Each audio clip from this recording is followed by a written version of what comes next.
Pak Trimo sudah puluhan tahun jadi sopir truk.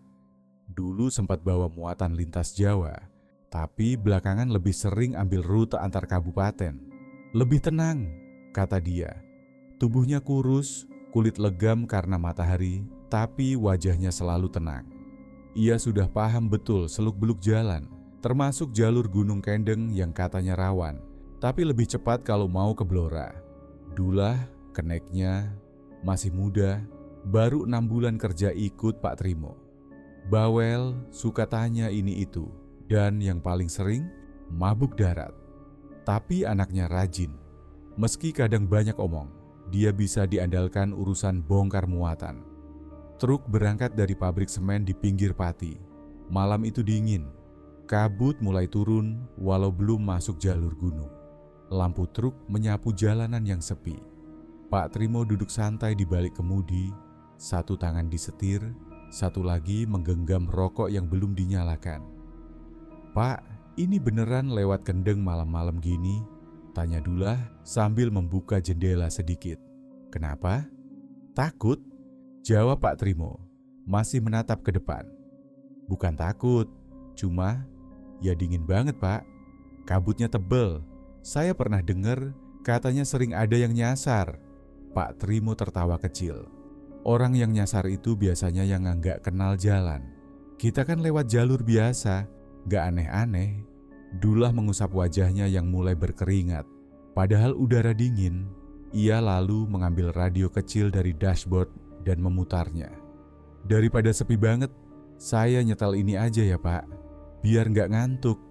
Ya asal jangan keras-keras, bikin pusing." Radio memutar lagu dangdut lama. Suaranya agak sember, tapi cukup mengisi keheningan di dalam kabin. Di luar, pepohonan mulai rapat. Lampu truk menyorot batang-batang pohon yang kurus dan tinggi, berdiri diam di tepi jalan. "Pak, itu tadi ada yang jalan cepet banget, tapi kecil, kayak anak kecil lari." Pak Trimo melirik sekilas ke kaca spion. "Kebanyakan nonton film kamu. Di sini paling juga musang." Dulah diam sebentar, lalu menutup jendela. "Saya nggak enak badan, Pak. Mual. Nanti kita berhenti di pos wisata. Kamu bisa turun bentar. Mending minum air dulu." Dulah meraih botol dari belakang kursi. Ia meneguk air perlahan. Matanya tetap awas menatap keluar jendela. "Kayak sempit banget ya jalanannya, Pak. Padahal dulu saya ikut mobil rombongan, rasanya biasa aja. Kalau malam, apalagi berkabut, semuanya jadi kelihatan beda. Udah biasa." Kabut makin tebal. Cahaya lampu truk hanya mampu menerangi beberapa meter ke depan.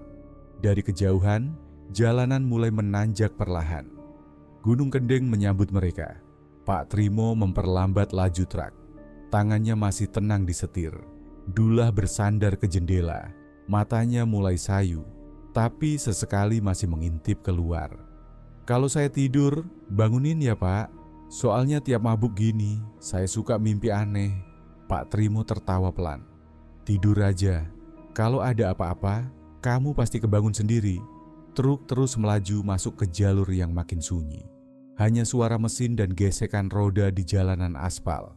Hutan di kiri kanan terasa menutup mereka dari dunia luar. Truk terus melaju, meninggalkan jalanan utama dan masuk ke jalur kecil menuju kawasan hutan Gunung Kendeng. Asap tipis dari knalpot menyatu dengan kabut yang makin tebal. Cahaya lampu depan hanya mampu menembus beberapa meter ke depan, memantul pada ranting dan batang pohon di kanan kiri. Jalanan mulai menyempit.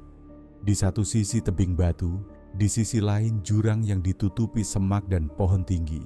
Tidak ada kendaraan lain, tidak ada rumah, tidak ada lampu. "Pak, jalannya makin kecil ya? Beneran lewat sini?" tanya Dulah dari kursinya, mencoba mencari posisi duduk yang nyaman. "Iya, ini jalur cepat. Kalau siang kadang ramai pengunjung wisata, tapi malam gini biasanya sepi." Dulah menoleh keluar. Ranting-ranting seperti menyentuh badan truk saat mereka lewat. Ia menarik napas, mencoba mengusir rasa mual yang mulai naik lagi. Ia membuka botol air dan meneguk sedikit, lalu menyandarkan kepala ke jendela. "Kok kayak ada yang ngikutin ya Pak. Pak Trimo tetap fokus mengemudi. Ngikutin gimana? Gak tahu, kayak ada yang jalan pelan di belakang. Tadi sempat kayak ngelihat bayangan lari-lari kecil. Kalau malam, banyak hewan liar di hutan. Mungkin babi hutan, musang, atau burung hantu. Dullah tidak menjawab. Ia melihat ke kaca spion, tapi tidak ada apa-apa. Hanya gelap. Ia menggeliat sebentar, lalu menutup mata. Tapi kepalanya masih terasa berat, truk terus naik perlahan. Batu-batu kecil di jalanan kadang membuat truk berguncang. Pak Trimo mengganti ke gigi rendah, menjaga agar muatan tetap stabil. Udara di luar makin dingin, jendela depan mulai berembun meski AC truk dimatikan. Beberapa menit kemudian, di sisi kiri jalan, terlihat papan kayu besar yang hampir tumbang. Tulisan di papan sudah pudar sebagian, tapi masih bisa dibaca. Selamat datang di Wana Wisata Gunung Kendeng. Pak Trimo melirik sekilas. Itu tandanya kita masuk kawasan wisata. Jalurnya lebih nanjak habis ini. Emang masih ada yang wisata ke sini malam-malam begini? Gumam Dullah masih dengan mata setengah tertutup. Nggak mungkin, paling juga tutup. Orang warung-warung di dekat pos aja biasanya pulang sebelum maghrib. Terus, kalau ada yang lewat sini tengah malam, itu siapa? Pak Trimo menoleh sebentar ke Dullah, lalu kembali menatap jalan. Udah, kamu tidur aja, biar gak makin mual. Dullah mengangguk pelan. Ia membenarkan posisi duduk, menutup jaketnya, lalu mencoba tidur. Tapi sebelum benar-benar tertidur, ia sempat melihat bayangan gelap melintas cepat di antara pepohonan. Ia tidak bilang apa-apa. Ia memilih memejamkan mata. Truk tetap melaju. Jalanan semakin menanjak dan kabut makin menebal. Truk melambat ketika Pak Trimo melihat bangunan kecil di tepi jalan. Di sisi kanan ada pos kayu beratap seng yang tampak kusam. Tempat itu dulunya jadi tempat istirahat pengunjung jalur wisata. Sekarang tampak sepi dan gelap. Berhenti bentar ya. Kamu butuh angin, kata Pak Trimo sambil meminggirkan truk. Dullah membuka pintu perlahan dan turun. Udara dingin langsung menyentuh wajahnya. Ia memeluk tubuh sendiri, berjalan pelan ke arah pos sambil menahan rasa mual. Jalannya gontai. Pos itu kecil, dindingnya dari papan kayu yang catnya mengelupas. Di dalam ada meja pendek dan 2 bangku panjang, salah satunya patah. Debu menutup permukaan meja. Poster lama tentang peta jalur pendakian masih menempel di dinding. Warnanya pudar dan ujungnya melengkung. Dullah berdiri di depan pintu pos. Ia tidak berani masuk. Tatapannya kosong. Keringat dingin mengalir di pelipisnya. Pak, tempat ini kayak dingin dari dalam, katanya pelan. Pak Trimo turun dari truk sambil menyalakan rokok. Ia berjalan ke arah Dullah, lalu berdiri di sebelahnya, tidak menjawab langsung. Namanya juga bangunan kosong, anginnya muter di dalam. Biasa, ujar Pak Trimo sambil menatap kabut yang menutupi jalan ke depan. Bukan dingin angin Pak, beda, kayak adem tapi bikin gak enak. Pak Trimo menghisap rokoknya. Matanya tetap mengarah ke jalan. Tidak ada lampu jalan, tidak ada rumah, tidak ada tanda-tanda orang lain. Kamu masuk bentar, duduk, atau balik ke truk aja. Jangan berdiri bengong begitu, kata Pak Trimo. Dullah melangkah pelan ke dalam pos. Suara kakinya menggeser debu di lantai kayu. Ia duduk di ujung bangku yang masih utuh. Tangannya menggenggam botol air, tapi tidak minum. Pak Trimo tetap berdiri di luar. Ia memperhatikan kabut yang tidak kunjung menipis. Cahaya dari truk menyebar pendek, lalu lenyap dalam putihnya kabut. Udara makin lembab. Bau kayu tua dari pos terasa sampai keluar. Pak, ini tempat kok nggak kayak dulu ya? Saya ingat dulu rame. Ada warung, orang-orang duduk di sini. Ya itu dulu. Sekarang orang lebih suka lewat jalur bawah. Ini kan jalur lama. Berarti udah jarang yang lewat sini? Jarang banget.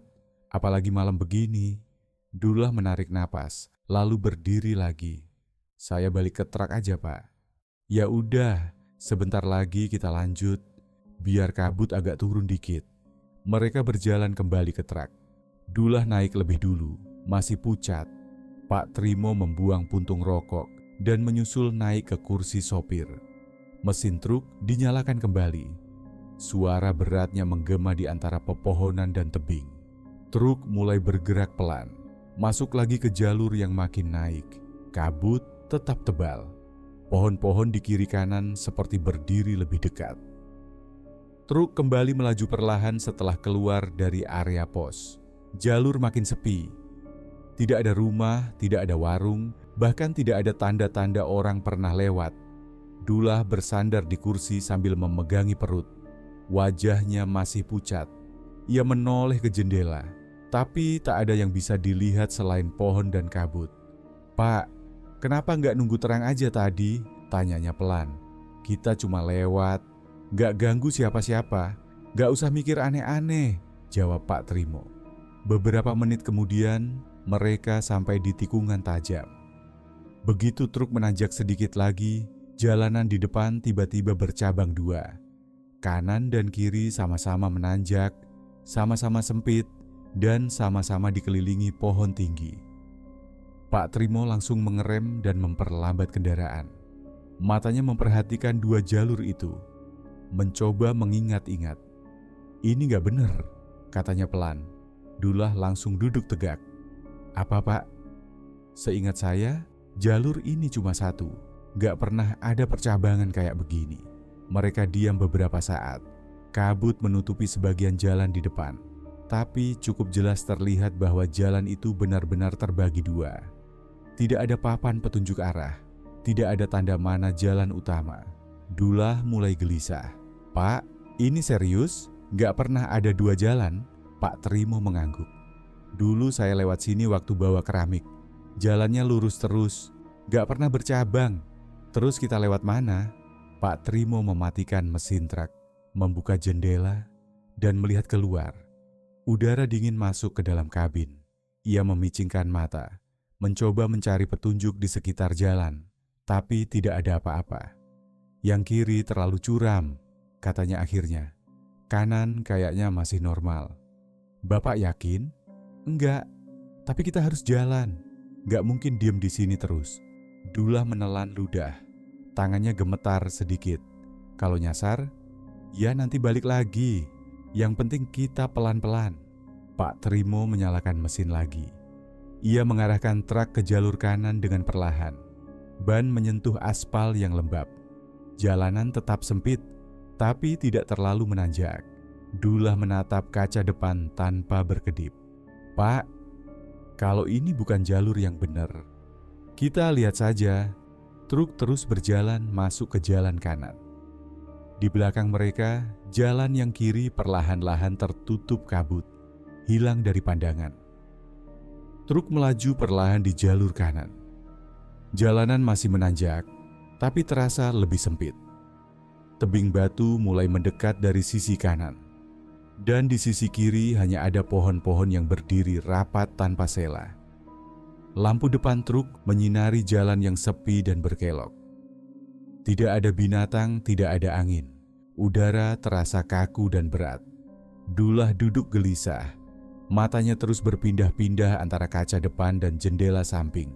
Sesekali ia menggenggam kursi, seolah takut jatuh. "Pak, dengar gak?"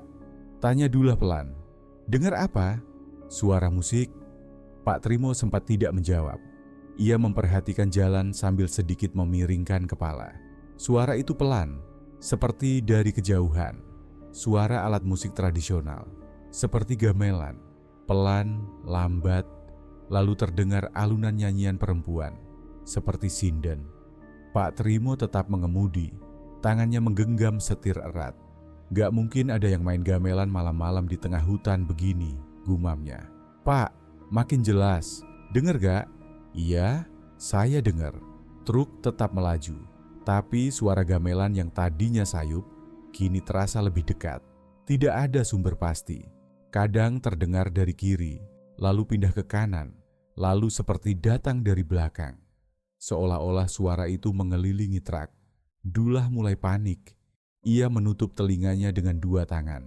"Pak, "Berhenti aja, saya nggak tahan." "Jangan berhenti di sini," kata Pak Trimo tegas. "Kita terus aja. Ini bukan suara dari jauh, Pak. Ini deket banget. Ini muter di kepala." Truk tetap berjalan. Jalan makin sempit dan tebing di kanan makin tinggi. Suara sinden masih terdengar. Nadanya naik turun seperti sedang menembang di tengah upacara. Pak Trimo mencoba tetap fokus ke depan, tapi keningnya mulai berkeringat. Ia tidak pernah mengalami gangguan seperti ini, bahkan ketika lewat jalur kendeng di malam hari sebelumnya. Dullah membuka jendela sedikit, lalu menutup lagi. Udara dari luar malah lebih dingin. Tidak ada angin, tapi daun-daun di luar terlihat seperti bergerak sendiri. "Pak, saya turun aja bentar," teriak Dullah sambil mengguncang bahunya sendiri. "Jangan buka pintu, kita belum tahu ini jalan yang mana. Kamu tahan sedikit lagi, kita cari tempat yang agak lapang." Dullah memejamkan mata, masih menutup telinga. Pak Trimo mempercepat sedikit laju truk. Ia tahu berhenti sekarang bukan pilihan. Jalan terlalu sempit, terlalu asing, dan suara gamelan itu belum juga hilang. Truk tetap melaju perlahan di jalur sempit yang makin menanjak. Suara gamelan mulai mereda, tapi udara masih dingin dan pengap. Lampu depan hanya menembus kabut beberapa meter ke depan. Dullah duduk memeluk tubuh sendiri, kepalanya menunduk. Bibirnya komat kamit tidak jelas. Pak Trimo tetap tenang di belakang kemudi, tapi matanya tajam memperhatikan jalan. Tiba-tiba, di tengah jalan yang kosong, sebuah bayangan hitam melintas cepat di depan truk. Pak Trimo menginjak rem dengan keras. Truk berhenti mendadak. Badan kendaraan berguncang hebat, seolah melewati batu besar, padahal jalanan lurus dan rata. "Lihat itu!" teriak Pak Trimo. Dullah langsung menengadah, matanya lebar. "Apa itu tadi, Pak?" Pak Trimo membuka pintu dan memeriksa keluar dengan cepat. Lampu depan masih menyala ke jalan yang kosong. Tidak ada apa-apa, tidak ada bekas apapun, tidak ada suara lain. Baru aja nyebrang, hitam, kayak orang nunduk lari, tapi hilang. Dullah menempelkan tubuhnya ke jendela, matanya menyapu ke sekeliling hutan. Tidak ada yang bergerak. Pohon-pohon berdiri rapat, diam, tapi rasanya seperti ada yang mengintip dari dalam. "Saya ngerasa ada yang liatin, Pak. Dari balik pohon, dari banyak arah." Pak Trimo menutup pintu, duduk lagi di kursi sopir, dan menyalakan mesin. Tangannya sedikit gemetar saat memegang setir. Gak ada bekas, tapi saya lihat jelas tadi, nyebrang, kayak orang pakai jubah atau kain gelap. Tapi gak ada bayangan jatuh ke tanah. "Pak, saya beneran gak enak. Saya ngerasa kita dilihatin, bukan dari satu arah, banyak." Pak Trimo menarik napas dalam, lalu memandang lurus ke depan. Jalan masih sepi, tidak ada tanda-tanda kehidupan. Kalau kita diam di sini, malah bahaya. Kita lanjut pelan-pelan. Kalau ada yang nyebrang lagi, saya gak berhenti. Truk mulai bergerak lagi, perlahan, menembus kabut yang belum juga menipis. Dullah menyeka air mata dari pipinya tanpa suara. Ia terus menatap keluar ke pohon-pohon yang berdiri diam tapi terasa hidup. "Pak," suara Dullah nyaris tidak terdengar. "Saya nggak tahan kalau ada lagi yang nyebrang. Kamu tutup mata, jangan lihat keluar. Biar saya yang urus jalan." Mereka terus melaju di jalur sempit itu. Tidak ada yang menyusul. Tidak ada kendaraan dari arah berlawanan. Tapi rasa diawasi tidak pergi. Truk mulai menurun sedikit setelah melewati tanjakan panjang. Jalan masih sempit, kabut belum juga hilang. Tidak ada percabangan atau papan petunjuk. Dullah diam, memejamkan mata, sementara Pak Trimo tetap fokus mengemudi. Beberapa menit kemudian, jalur terasa lebih landai. Truk melambat, lalu berhenti sebentar di tanjakan kecil. Pak Trimo menarik napas, melepaskan gas, dan beristirahat sebentar. Lalu sesuatu yang aneh terjadi. Truk tiba-tiba bergerak lagi, perlahan, seperti ditarik dari depan. Pak Trimo langsung menoleh ke pedal. Kakinya tidak menyentuh gas. "Loh, ini jalan naik, kok bisa maju sendiri?" gumamnya. Ia mencoba menginjak rem sedikit, tapi gerak truk malah condong ke arah kiri. Setir mulai berputar sendiri, perlahan tapi pasti. "Dullah, ini setirnya narik ke kiri sendiri," teriak Pak Trimo sambil berusaha memutar setir kembali. "Apa?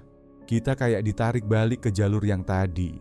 Dullah membuka mata dan melihat jalan. Mereka mulai menurun ke arah cabang jalan yang tadi mereka tinggalkan. Jalur kiri yang sebelumnya mereka hindari sekarang terbuka lebar di depan. Pak Trimo menggenggam setir lebih keras, berusaha meluruskan arah, tapi setirnya terasa berat, seolah ada yang menahan atau menekan dari luar. "Setir ini keras banget, gak normal," katanya sambil memaksa mengembalikan arah. Truk terus bergeser ke kiri. Pak Trimo akhirnya menginjak rem penuh. Truk bergetar sedikit, lalu berhenti. Mereka diam. Mesin masih hidup. Kabut menggantung di sekitar. Hutan di kiri dan kanan masih sama, gelap dan tanpa suara. Dullah tiba-tiba menjerit dan menunjuk kaca depan. "Pak, ada di atas kap." "Apa?" "Di atas kap, berdiri, tingginya hampir nyampe kaca." Pak Trimo langsung menoleh ke kaca depan. Tidak ada apa-apa di situ. Tapi Dullah masih menunjuk dan mundur ke kursinya. Tubuhnya gemetar. "Sumpah, Pak, tadi berdiri, hitam, kurus, kepala nunduk. Berdiri aja di situ." Pak Trimo tidak bicara. Ia menatap lurus ke jalan, mencoba tenang. Lalu ia menoleh ke arah jalur kiri yang baru saja mereka dekati. Kabut menipis sedikit. Jalur itu terlihat makin curam dan licin.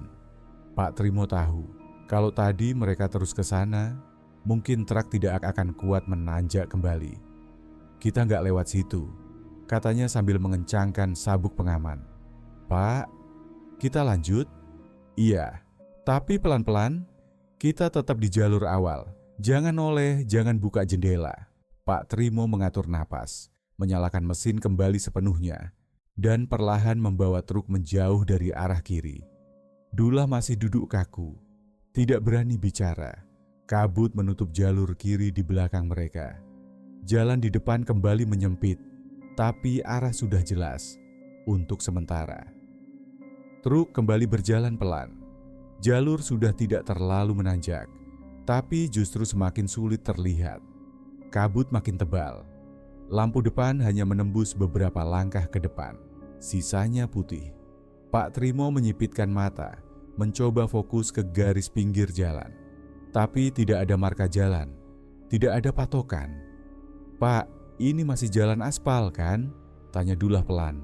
"Masih, tapi kayak mulai rusak sedikit," jawab Pak Trimo. "Saya ngerasa kita nggak bergerak jauh." Dullah melirik keluar jendela.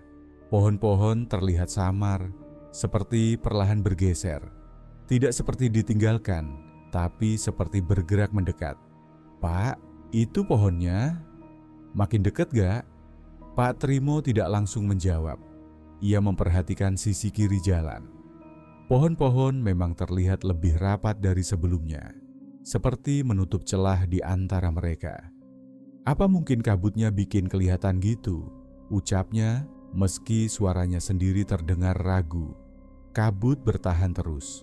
Tidak menipis, justru seperti semakin menebal. Dullah menekan tombol radio. Suara gemerisik keluar. Ia mencoba mengganti frekuensi, tapi tidak ada saluran yang jernih. Lalu samar-samar, suara gamelan terdengar lagi. Pak Trimo langsung menoleh.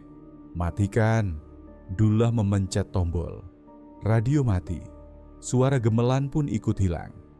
"Kita muter di tempat, Pak?" tanya Dullah dengan nada cemas. "Enggak, kita terus, jangan berhenti. Ini kabutnya aneh, lampu depan gak nembus, kayak dinding." Pak Trimo tidak bicara. Matanya fokus ke depan, meski hampir tidak ada yang bisa dilihat. Tangan kirinya mencengkeram setir. Tangan kanannya mulai bergerak pelan, seperti meraba kantong di sisi jok. Ia mengambil tas kecil. Dari dalam, ia mengambil sebuah tasbih kecil, lalu mulai membaca dalam hati. Dullah melihat itu. "Doa, Pak." Pak Trimo mengangguk. Dullah ikut menunduk. Saya juga, Pak. Takut saya. Baca aja pelan-pelan. Truk melaju sangat perlahan. Mesin terdengar berat, bukan karena tanjakan, tapi karena udara seolah menahan mereka dari depan. Pak, saya udah gak yakin ini jalur yang benar. Jalan kita cuma satu. Kalau berhenti, bisa lebih parah. Tapi kita gak bisa lihat apa-apa. Pak Trimo menekan pedal gas sedikit. Truk tetap maju pelan. Kabut seperti tidak berubah. Hutan di kanan kiri tetap rapat. Kita jalan terus, sampai kabut ini hilang, katanya pelan. Dullah diam. Ia memejamkan mata, sambil menunduk dan membaca pelan. Tidak ada suara lain, tidak ada binatang, tidak ada angin. Hanya kabut, hutan, dan jalan sempit yang entah menuju kemana. Truk terus melaju dalam kabut yang tak kunjung menipis. Jalan seperti tidak berubah.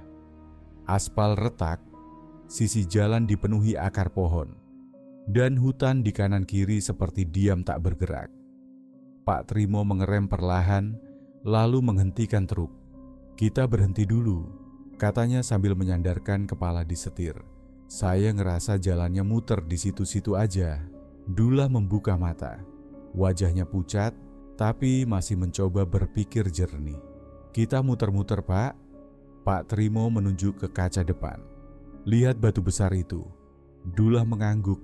Batu besar berlumut di sisi kanan jalan. Bentuknya seperti segitiga terbalik. Tadi kita udah lewatin itu 2 kali. Pak Trimo menyalakan lampu kabin, lalu melihat jam kecil di dashboard.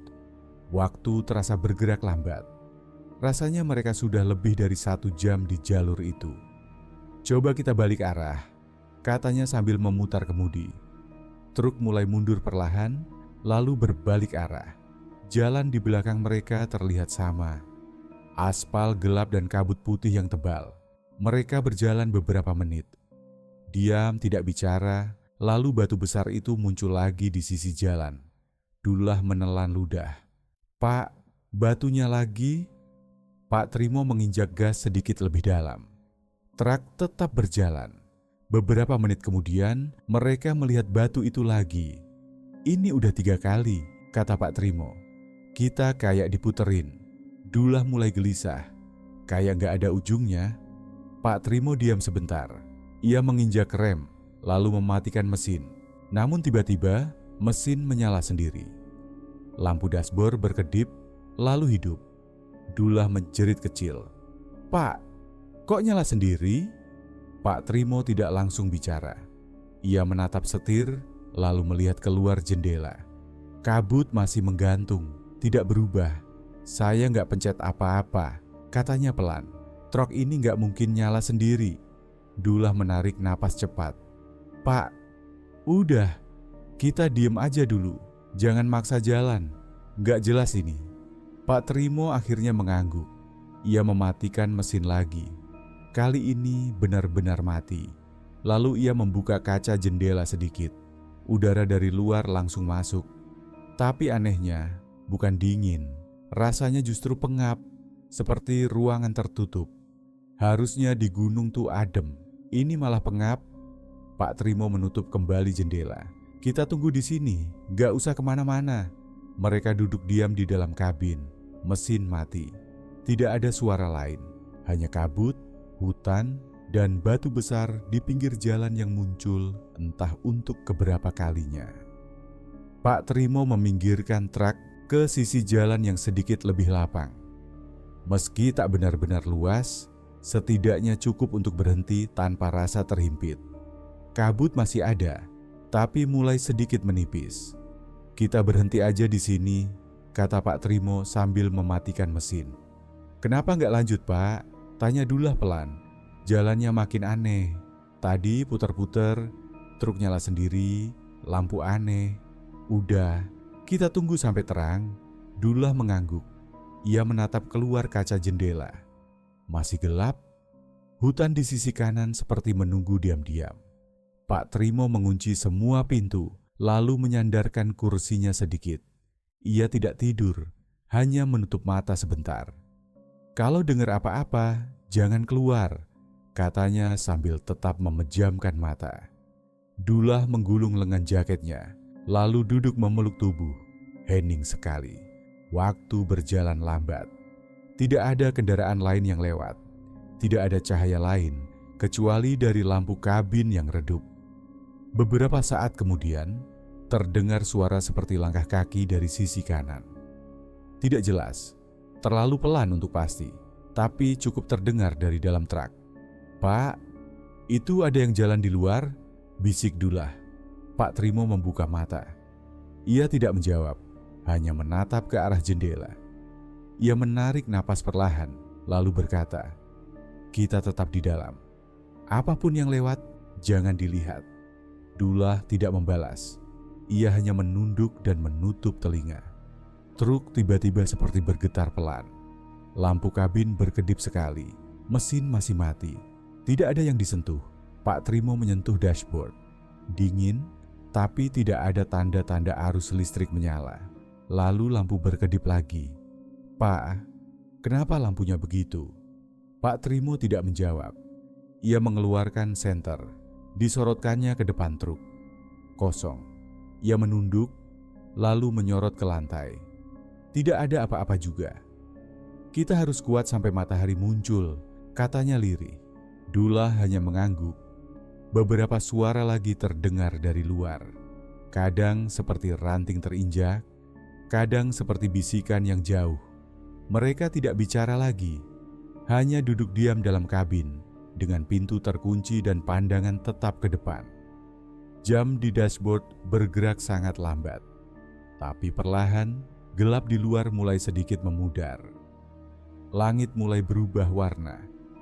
Cahaya redup dari balik pepohonan perlahan, mengusir sisa gelap yang bertahan semalaman. Kabut yang tadi menutupi segalanya mulai bergerak mundur sedikit demi sedikit. Dullah menurunkan kaca jendela perlahan. Udara dingin langsung masuk, tapi tak lagi sepadat malam tadi. "Pak, udah mulai terang." Pak Trimo membuka mata. Ia langsung duduk tegak dan menyalakan mesin. Truk menyala normal tanpa gangguan. Mereka tak banyak bicara. Pak Trimo langsung injak pedal dan menjalankan truk perlahan. Jalan di depan mereka terlihat lebih jelas sekarang. Dan yang aneh, tidak ada lagi percabangan seperti sebelumnya. Jalan yang mereka lalui hanya satu, lurus tanpa pilihan belok kiri atau kanan. "Ini jalur yang benar, Pak." Pak Trimo mengangguk pelan. "Ini yang saya ingat. Harusnya gini dari awal." Dullah melongok ke kaca samping. "Tapi semalam jelas ada 2 jalur. Saya juga lihat, tapi sekarang udah nggak ada." Beberapa ratus meter ke depan, pos penjaga yang semalam terlihat kosong dan terbengkalai kini terlihat berbeda. Bangku yang tadinya patah sudah tersusun rapi. Poster di dinding tidak lagi pudar. Ada gelas plastik di meja, seperti baru saja ditinggal seseorang. Pak Trimo memperlambat laju truk saat melewati depan pos. Ia menengok sebentar. "Lihat itu, Dul." Dullah menatap ke arah yang sama. Semalam bangkunya kotor, lantainya penuh debu. Sekarang kayak baru dibersihin. Mereka saling pandang sejenak. Tidak ada yang berani menyimpulkan, tapi perasaan mereka sama. Tempat yang tadi malam terasa ditinggalkan, kini terlihat seperti baru saja digunakan. Pak Trimo kembali menatap ke jalan. "Udah, kita lanjut aja." "Gak berhenti dulu, Pak." "Gak usah, saya gak mau lihat yang aneh-aneh lagi." Dullah mengangguk cepat. Ia bersandar dan menatap jalan yang makin jelas seiring matahari naik perlahan. Truk melewati pos dan terus melaju menuruni jalur gunung. Tidak ada lagi kabut, tidak ada suara gamelan, tidak ada batu besar yang muncul berulang. Semuanya terasa normal. Jalan tetap sempit, tapi jelas arahnya. Mereka tetap diam sepanjang sisa perjalanan turun. Tak ada yang perlu dibahas. Semalam seperti mimpi, tapi juga tidak mungkin dilupakan. Truk akhirnya sampai di kawasan perumahan yang sedang dibangun. Matahari sudah naik dan suasana kota kecil mulai ramai. Jalanan yang mereka lalui tadi sudah rata dan beraspal mulus. Tidak ada lagi tikungan sempit, kabut, atau suara-suara aneh dari hutan. Pak Trimo memarkir truk di samping tumpukan pasir dan batu. Ia turun lebih dulu, menggerakkan bahunya yang pegal. Dullah menyusul perlahan, matanya sayu, wajahnya masih pucat. "Gimana, Dul? Masih muter kepalanya?" tanya Pak Trimo sambil membuka pintu belakang truk. "Enggak, cuma masih agak mual. Nggak tahu, kayak belum percaya aja udah sampai." Beberapa pekerja mendekat untuk membantu menurunkan semen. Seorang di antaranya, pria kurus berkemeja lusuh, menyeka keringatnya dan menatap ke arah truk. "Dari Pati ya, Pak?" tanyanya. "Iya," jawab Pak Trimo sambil mengangkat karung semen pertama ke pundaknya. "Lewat Kendeng?" Pak Trimo hanya mengangguk. Pekerja itu tertawa kecil lalu berkata, "Loh, semalam hujan lebat loh. Jalur Kendeng gelap banget kalau hujan, banyak yang suka tersasar." Dullah menoleh cepat. "Maksudnya tersasar gimana, Mas?" Pekerja itu mengangkat bahu. "Ya gitu, banyak yang ngerasa udah jalan benar, tapi tiba-tiba muter-muter. Ada juga yang bilang lihat jalan bercabang, padahal aslinya cuma satu. Tapi besoknya pas terang, balik lagi normal." Pak Trimo tidak menanggapi. Ia hanya menaruh karung semen ke atas papan kayu, lalu merogoh saku untuk mengambil rokok. Disulutnya satu batang, lalu ia duduk di tepian truk. Dullah ikut duduk di sampingnya. Mereka berdua diam sebentar. "Berarti bukan cuma kita," gumam Dullah pelan. Pak Trimo mengembuskan asap rokok perlahan. "Udah, gak usah diomongin. Gak cerita ke orang rumah, Pak. Buat apa? Ntar dibilang ngada-ngada." Dullah mengangguk. Ia paham, kadang memang lebih baik diam. Ia menyandarkan punggungnya ke sisi truk dan memejamkan mata sebentar. Di sekitar mereka, suara alat bangunan mulai terdengar. Pekerja lalu lalang. Aktivitas proyek berjalan seperti biasa, seolah tidak ada yang aneh. Seolah malam sebelumnya hanyalah malam biasa.